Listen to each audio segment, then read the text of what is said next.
से आप सब स्वागत है आप सभी का अपने YouTube चैनल मेक माई गोल में।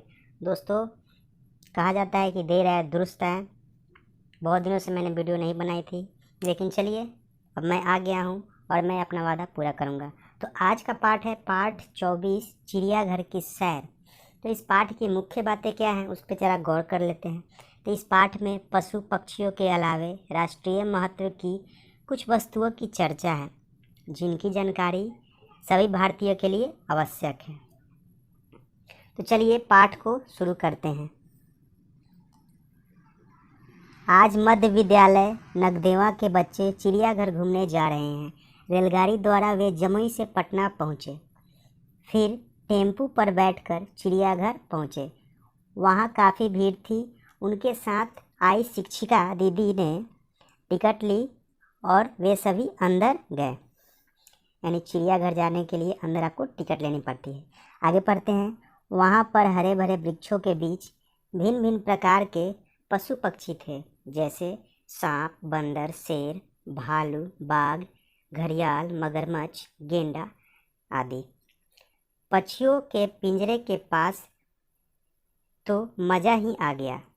मतलब पक्षी सब जितने हैं, पक्षी और पशु सब पिंजरे में बंद रहते हैं। तो यहाँ पे है कि पक्षियों का जहाँ पिंजरा था वहाँ से बच्चे गुजर रहे थे, तो उनको देखकर मज़ा आ गया। क्या मज़ा आया, आगे देखते हैं। यहाँ एक मोर पंख फैलाकर नाच रहा था। क्या था? मोर पंख फैलाकर नाच रहा था, जैसे आप इस पिक्चर में देख सकते हैं। सभी बच्चे एक टक उसका नाच देखने लग गए। नीनू बोल उठी, हमने अपनी पर्यावरण की किताब में पढ़ा था कि मोर हमारा राष्ट्रीय पक्षी है। तो मैंने आपको जो बातें बताई थी इस पाठ की मुख्य बातें में कि राष्ट्रीय महत्व की कुछ वस्तुओं की चर्चा है, तो उसमें पहले ये हो गए कि राष्ट्रीय पक्षी मोर होती है। चलिए आगे बढ़ते हैं। प्रश्न 1 है, मोर कब नाचता है?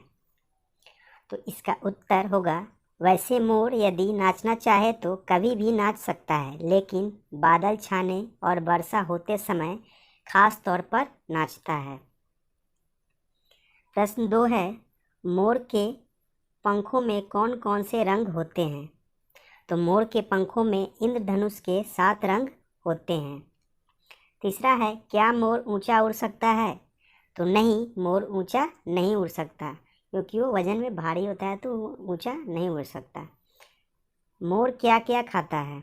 तो मोर अनाज के दाने के अलावे कीड़ा मकोड़ा भी खा लेता है। आगे बढ़ते हैं। मोर का नाच देखकर बच्चे आगे बढ़े, तभी उन्हें एक बाघ के गरजने की आवाज़ आई। सब आवाज़ की ओर दौड़े। अब बाघ के पास चलते हैं। देखिए, ये है बाघ। प्रश्न 2 है, नीचे लिखे कौन से शब्द बाघ के लिए प्रयोग किए जा सकते हैं? तो ऑप्शन है शक्तिशाली, आलसी, कमज़ोर या स्फूर्तिपूर्ण। तो यहाँ पे शक्तिशाली ज़्यादा अच्छा रहेगा, स्फूर्तिपूर्ण के अलावे। आलसी कमज़ोर तो नहीं होगा। दूसरा है, बाघ हमारे देश में कहाँ कहाँ पाए जाते हैं, पता कीजिए और बताइए। तो बाघ तो हमारे देश के प्रायः सभी जंगलों में पाए जाते हैं, लेकिन पश्चिम बंगाल के सुंदरबन तथा पश्चिम चंपारण में बाघ अभयारण्य में खास तौर पर पाए जाते हैं। ठीक है, आगे बढ़ते हैं। दीदी ने बताया कि बाघ हमारा राष्ट्रीय पशु है। तो यहाँ पे आ गई राष्ट्रीय महत्व में दूसरा, राष्ट्रीय पशु कौन है? तो बाघ है। किंतु आज इसकी संख्या काफ़ी कम हो गई है। अगर यही स्थिति रही तो बाघ हमें सिर्फ तस्वीरों में ही दिखाई पड़ेंगे। ठीक है, तो बाघ की शिकार होता है, हत्या लोग कर देते हैं, उसकी खाल को बेचने के लिए चंद पैसों के लिए। हमें वैसा नहीं करना चाहिए। ठीक है, अगर वैसे आप कहीं देखें तो इससे का शिकायत आप पुलिस स्टेशन में या नज़दीकी पुलिस स्टेशन में करें। ठीक है, आगे बढ़ते हैं। प्रश्न 3 है, आपको क्या लगता है कि बाघों की संख्या कम क्यों होती जा रही है? तो उत्तर होगा, हाँ, बाघों की संख्या कम होती जा रही है। इसका कारण है कि इनकी खाल के लिए शिकारी इन्हें मारते ही रहते हैं। आगे पढ़ते हैं। चिड़ियाघर में घूमते घूमते सभी तालाब के किनारे पहुंच गए।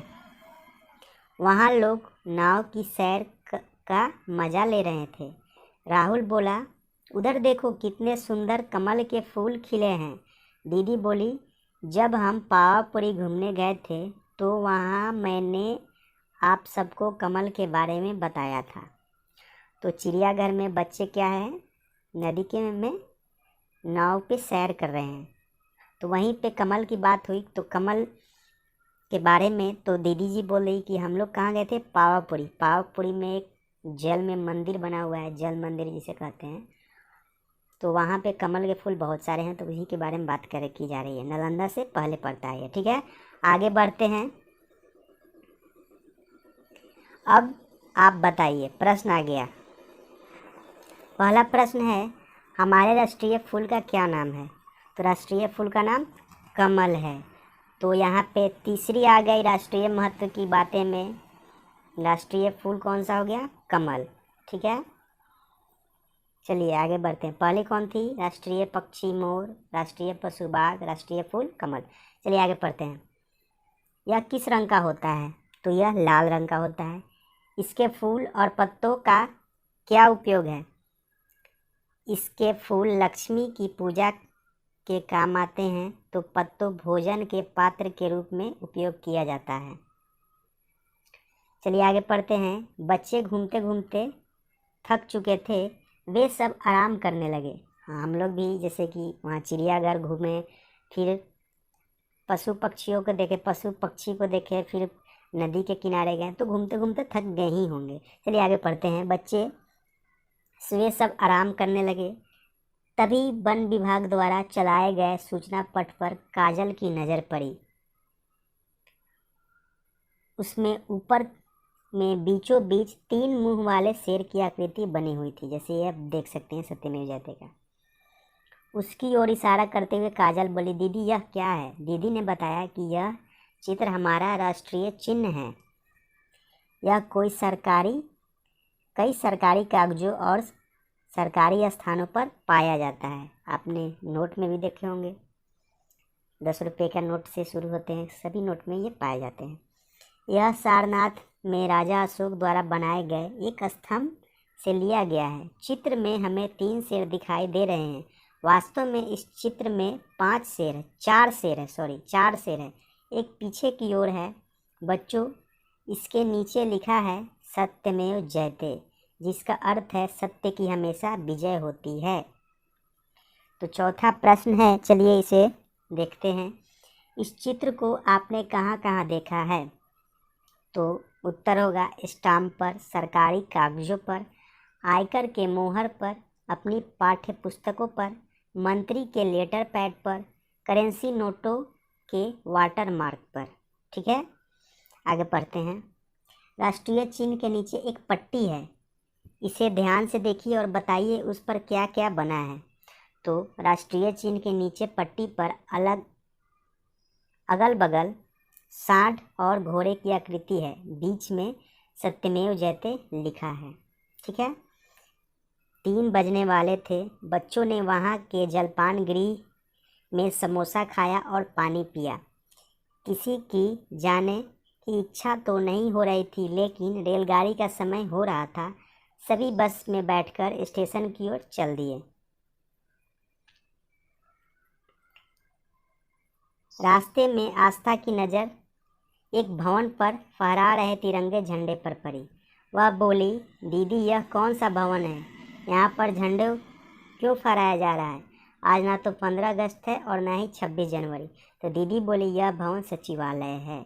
यहाँ पर मंत्रियों के कार्यालय हैं और सरकारी कामकाज होता है। यहाँ पर प्रतिदिन तिरंगा फहराया जाता है। तो ये प्रश्न उठता है कि प्रतिदिन तिरंगा कहाँ फहराया जाता है? तो सचिवालय में, ठीक है। आगे पढ़ते हैं। बस अब शहीद स्मारक होते हुए स्टेशन पहुंच गई। ट्रेन में दीदी और बच्चे बातचीत करने लगे। बातचीत प्रश्न के अनुसार करते हैं। पहला है, राष्ट्रीय झंडे को तिरंगा क्यों कहा जाता है? तो राष्ट्रीय झंडे को तिरंगा इसीलिए कहा जाता है कि क्योंकि इसमें 3 रंग हैं। हमारे देश के झंडे में कौन कौन से रंग हैं? तो अ है ऊपर की पट्टी में, तो ऊपर की पट्टी में केसरिया रंग है, बीच की पट्टी में उजली है, नीचे की पट्टी में हरा रंग है। तीसरा है तिरंगे में नीले रंग का एक चक्र भी होता है। आप गिनकर बताइए कि चक्र में कितनी तिलियाँ होती है। तो चक्र में 24 तिलियाँ हैं। ठीक है। चक्र किस पट्टी पर है? तो चक्र उजली पट्टी पर है। मनोज बोला, हमने ये रंग क्यों चुने? दीदी ने इस प्रकार का एक चित्र बनाया और समझाया कि प्रत्येक रंग का हमारे लिए क्या अर्थ है। देखिए ये चित्र है, इसे पढ़ते हैं। एक तरफ रंग है, दूसरा तरफ अर्थ है। केसरिया साहस और बलिदान का प्रतीक है। सफ़ेद सत्य और शांति का प्रतीक है। हरा खुशहाली और समृद्धि का प्रतीक है। चक्र देश की प्रगति और परिवर्तन का प्रतीक है। तो उम्मीद है आपको सारे डाउट क्लियर यहाँ से हो गए होंगे राष्ट्रीय झंडा के बारे में। चलिए आगे बढ़ते हैं।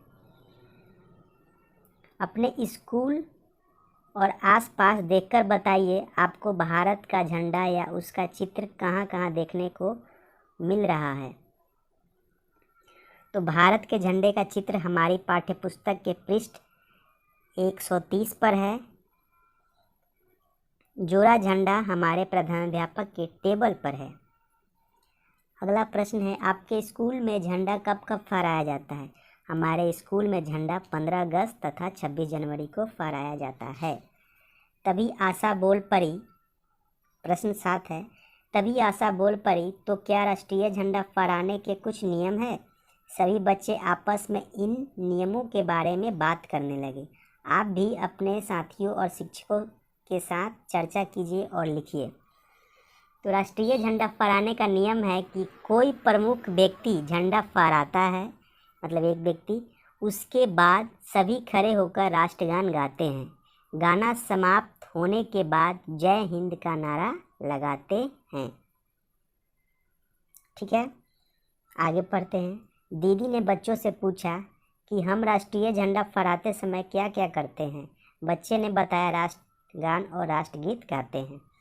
तो राष्ट्रगान यहाँ पे दिया गया है, इसे आप लोग पढ़ लीजिएगा। ठीक है, खड़े होकर। आगे बढ़ते हैं। प्रश्न 6 है, इस गान में कुछ राज्यों, पर्वतों और नदियों के नाम आए हैं, उनके नाम लिखिए। तो राज्यों के नाम में हो जाएगा पंजाब, गुजरात, महाराष्ट्र, तमिलनाडु, पश्चिम बंगाल और उड़ीसा। पर्वतों के नाम में हो जाएगा विंध्याचल और हिमालय। नदियों के नाम में हो जाएगा यमुना, गंगा। छठा के 2 प्रश्न है, राष्ट्रगान गाते समय किन बातों का ध्यान रखा जाता है? राष्ट्रगान गाते समय सावधान की मुद्रा में खड़ा रहा जाता है, हिलते डुलते नहीं हैं और नहीं बदन खुजलाते हैं।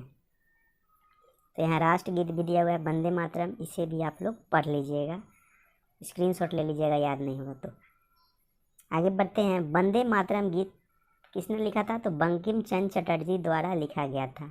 यह गीत स्वतंत्रता आंदोलन में स्वतंत्रता सेनानियों के लिए देशभक्ति का प्रतीक बन गया था।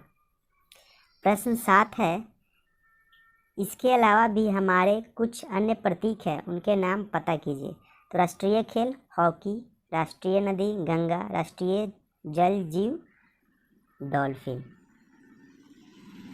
तो यहाँ पे देख सकते हैं। आगे पढ़ते हैं। रेलगाड़ी जमुई रेलवे स्टेशन पहुँचने वाली थी, तभी आकाश ने कहा चिड़ियाघर की सैर भी हो गए और राष्ट्रीय प्रतीकों के बारे में भी जान लिए। तो यहाँ कुछ परियोजना कार्य दिया गया है, इसे आप लोग खुद से कर लीजिएगा। यहाँ पे सिक्के दिए गए हैं, यहाँ पे देख सकते हैं। यहाँ पे शेर, 3 मुंह वाले शेर का चित्र है। ठीक है, 1 रुपये के सिक्के पे गेहूं के बाल के चित्र है, यहाँ पे देख सकते हैं। इसी पे आधारित आपको यहाँ पे प्रश्न 8 करने हैं। चलिए आज के लिए बस इतना ही, मिलते हैं अगले वीडियो में। धन्यवाद।